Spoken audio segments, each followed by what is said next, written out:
Welcome back. Republican presidential candidate Dr. Ben Carson says the size of the federal government needs to be reduced dramatically. And the first thing he says needs to go, the VA. Does he have a point? Just this week, we learned that workers at a Memphis Veterans Administration hospital abandoned paralyzed veterans, leaving some of them to sit alone by themselves, unattended, for hours. And one decorated Vietnam veteran had to wait 1 year for his PTSD medicine because someone in the VA changed his address to, quote, Cuckoo Lane. Wow. Here to debate this, former Navy SEAL Carl Higbee and former Marine Nathan Fletcher. Welcome to you both.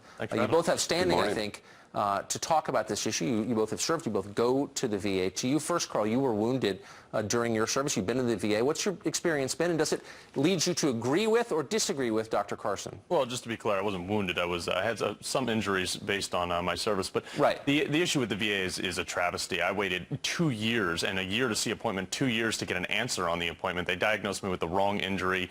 The Veteran Administration diagnosed a lot of people with the wrong injury. They diagnosed people improperly, and they're sending out these letters now trying to confiscate guns. I think that the entire administration is upside down and beyond repair. So, Nathan, we learn, in addition to everything we read in the intro of this week, that 21% of the slots for psychiatrists at the VA are vacant. They haven't filled them. This at a time when a good percentage, more than half of returning veterans are claiming PTSD. Is there an excuse for that?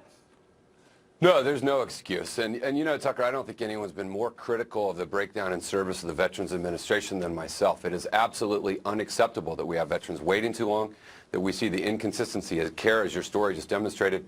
But we need to not make the problem worse when we talk about solutions. Let's fix the VA. As a Marine, I never ran from a fight. We stayed and we fought for our fellow veterans, and we need to do the same for the VA.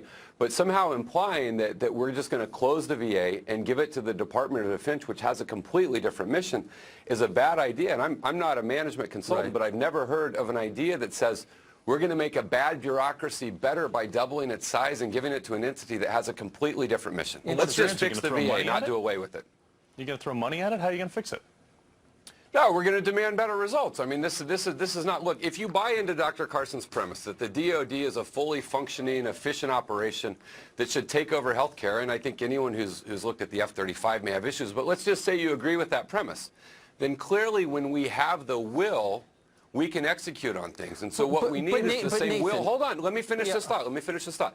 We need the same will to take care of our veterans as we put into making them. Okay, so Carl, really quickly, Dr. Carson's making the case it's just too broken. If they're sending a letter to a guy with mental health problems addressed to Cuckoo Lane, it's just like a major middle finger. Maybe it's just too damaged. It's a game. I think the VA is so far beyond reproach. They've had so many problems, and they haven't been able to solve it. Sometimes you just got to stop, start the whole thing over again. And Nathan, I don't want to give it to the DOD. I want to give it to the private sector. I want to have the military or the government fund private sector health insurance, just like much of what Pete Hegseth has said from Concerned Veterans for America. They have released a huge report on this, and a private sector issue or a private sector insurance plan would be much better, and then you wouldn't have these government bureaucrats running any type of healthcare exchange or making Cuckoo Lane or diagnosing people and trying to take their guns. Gentlemen, I'm sorry we're out of time, but that was a really interesting, sober conversation. But if you guys had lunch, you could probably fix it between the two of you. Thanks for joining us this morning.